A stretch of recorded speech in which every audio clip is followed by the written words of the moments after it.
하나님 말씀 시편 113편 1절에서 9절에 있는 말씀을 합독하겠습니다. 구약 성경 886년과 887년 사이에 있습니다. 합독합니다. 시작. 할렐루야. 여호와의 종들아 찬양하라. 여호와의 이름을 찬양하라. 이제부터 영원까지 여호와의 이름을 찬송할지로다. 해 돋는 데서부터 해 지는 데까지 여호와 이름이 찬양을 받으시리로다.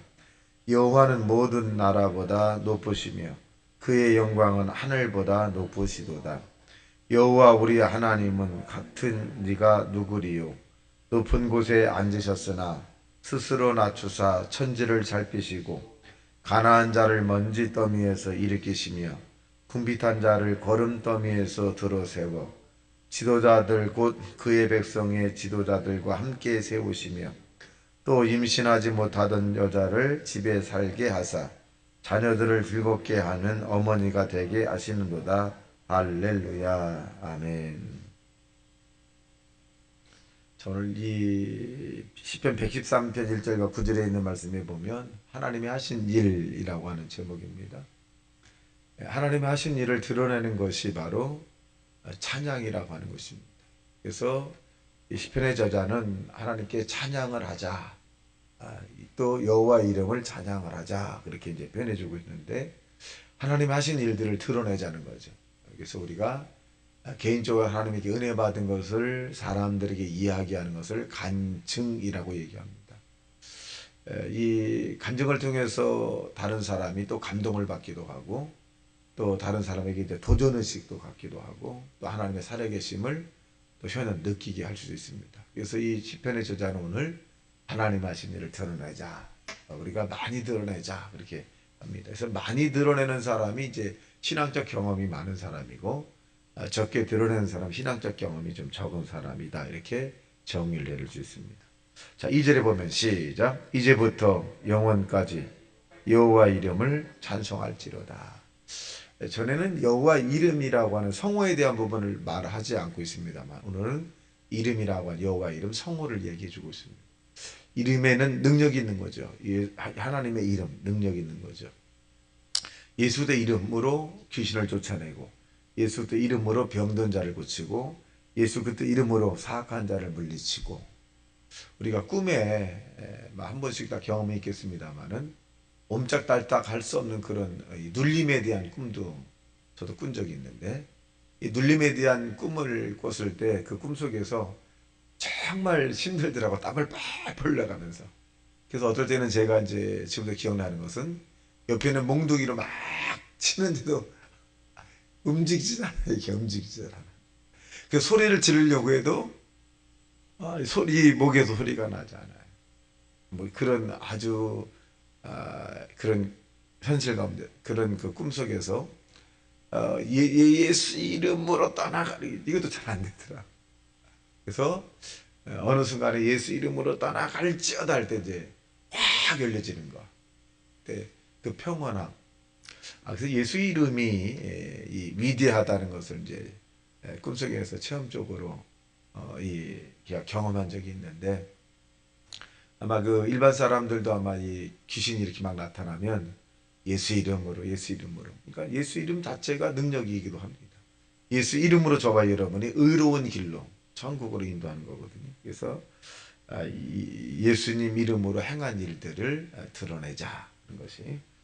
그래서 우리가 수능을 보는데 제가 수능 학생들이 어떤 기도를 하냐면, 우리 수능 학생들이 4명의 아이가 있는데 이 아이들이 본 것을 잊어버리지 않게 하소서, 들은 것을 기억나게 하시고 느낀 것을 정확히 언어적 서술이라든가 또 문자적으로 표현하게 하소서.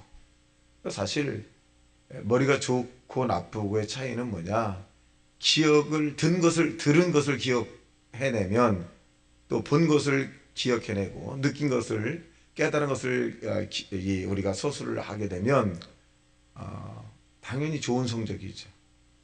근데 성적이 나쁜 아이는 뭐냐면 들은 것이 기억이 안 나고 본 것을 이제 표현할 수 없고 또 느낀 것을 또 담대하게 이제 구술하지 못하는 때 성적이 안 나옵니다. 그래서 누구나 다 하나님께서 우리에게 이사야 11장 1절과 11절에 보면 여호와의 능력이 나오는데 모략이라는 걸 주시고 지혜를 주시고 총명과 명철을 주시는 거죠. 그러니까 하나님으로부터 누군가가 명철의 영을 받으면 어제까지만 해도 명철하지 않은 것 같은데 대단히 명철해지죠. 그래서 제가 이제 우리 권사님들과 대화를 하기도 합니다. 이렇게 상담, 이렇게 질문에 대한 문제 사안에 대한 부분을 디스커시 하기도 하는데 그럴 때마다 제가 학문적으로 얻어지지 않은 부분들을 좋은 경험을 얻을 때가 많아요. 이것은 뭐냐? 이것이 바로 이 명철, 지혜라고 하는 거죠. 지혜 또는 명철. 그래서 여러분 수능 시험을 본 학생들에게도 기도할 때 아이들이 본 것을 기억나게 하시고 들은 것도 기억나게 하시고 느낀 것도 잘 서술할 수 있도록 그러면 여태까지 아이들이 많이 봤으면 그 많이 본 것을 이제 잊어버리지 않도록 하는 것도 중요하다. 그럼 반드시 좋은 성적이 나올 것이고 하나님의 영광이 드러나게 될 것이다.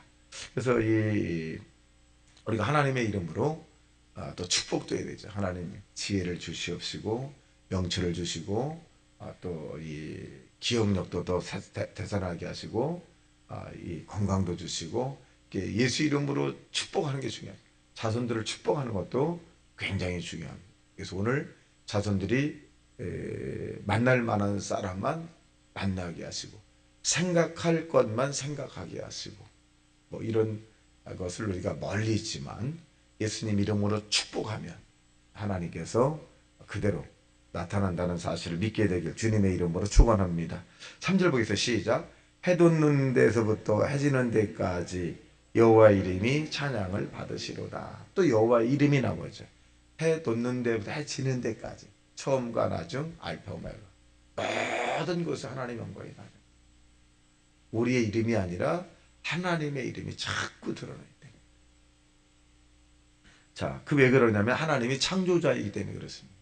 저와 여러분을 지으셨고 하늘과 땅을 만드신 분이기 때문에 당연히 모든 이름이 예수님으로 하나님 앞에 영광을 돌려야 합니다. 4절 시작. 여호와는 모든 나라보다 높으시며 그의 영광은 하늘보다 높으시도다. 당연히 높으십니다. 5절 시작. 여호와 우리 하나님과 같은 이가 누구리요?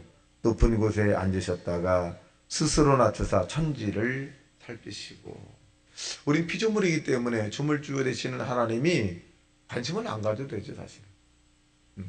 피조물을 위해서 독생자 예수 아들을 이 땅에 보내실 이유가 없으신 분이죠. 그런데 피조물을 사랑하사 독생자 예수를 보내시고 예수님의 그 모진 고난을 받으셨죠. 고통을 받으시고 절규하시고 그것은 피조물을 사랑하셨기 때문에 그렇습니다. 그리고 스스로 낮추셨죠. 스스로. 사람이 부자가 가난해지면 뭐가 문제냐면 불편한 거예요. 모든 게 불편해요. 불편한. 자가용을 타던 사람이 버스를 타면 운동은 될지 모르지만 많이 불편하죠. 또 부유한 사람이 자기 마음대로 쓰지 못하니까 그게 제한적이기 때문에 굉장히 불편한 거거든요. 높으신 하나님이 독생자가 이 땅에 오셔서 사람과 똑같은 사람으로서 살아간다는 자체는 불편하시죠. 그럼에도 불구하고 피조물을 사랑하셨기 때문에 스스로 자기의 몸을 대속의 제물로 주신 것을 우리는 기억을 하셔야 합니다. 7절 시작.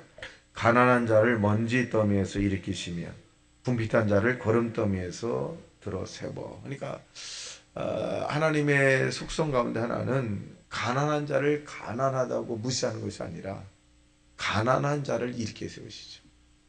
또 궁핍자 없는 자, 빈곤한 자를 하나님께 채워주시죠. 고린도후서 8장 9절에 보면 그가 부유하신 가운데 가난하게 되심은 그로 말미암아 믿는 자들에게 부유함을 주려 합니다. 그렇게 말씀했어요. 예수님이 굉장히 부유하신 분이거든요.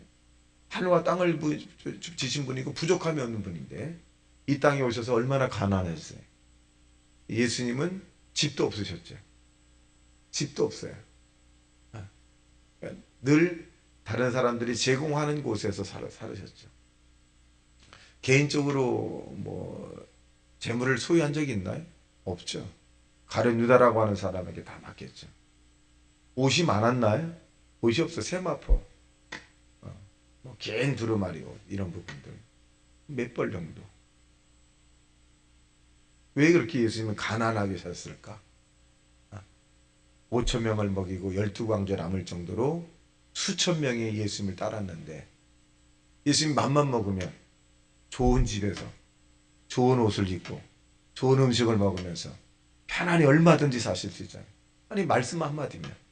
근데 그렇게 가난하게 사셨어요. 저는 이 문장을 보고 난 다음에 청년 때 많이 울었어요. 왜 예수님 가난하게 사셨어요? 바보같이. 응? 왜 그렇게 사셨을까? 근데 고린도 8장 9절에 있는 말씀을 읽고 난 다음에 깨달은 게 뭐냐면, 스스로 가난하셨구나. 왜? 스스로 가난하게 사셨다가 십자가에 못 박여 달려 돌아가셔야 믿는 자들이 이 땅에 사는 동안에 부유함을 누리기 위해서 그가 스스로 가난해지셨구나를 깨달을 때 눈물이 왈칵 쏟더라고요. 희생하신 예수님. 얼마나 힘드셨을까. 그래서 하나님은 가난한 자를 멀리하는 게 아니에요. 궁핍한 자를 멀리하는 게, 병든 자를 멀리하는 게, 연약하고 우리가 사람이 말하는 쓸모없는 사람을 멀리하는 게 아니에요. 그런 사람을 오히려 약하고 소외되고 병들고 힘들어하고 고통스러워하고 스스로 문제를 해결할 수 없어 지친 이들을 주님은 수고하고 무거운 짐진 자들아 다 내게로 오라, 내가 너를 편히 쉬게 하리라 라고 말씀하신 것처럼 세워주었다. 이것을, 자, 8절 시작.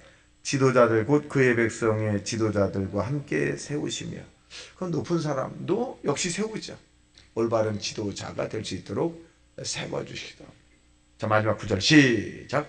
또 임신하지 못하던 여자를 집에 살게 하사 자녀들을 즐겁게 하는 어머니가 되게 하시는도다. 그랬어요.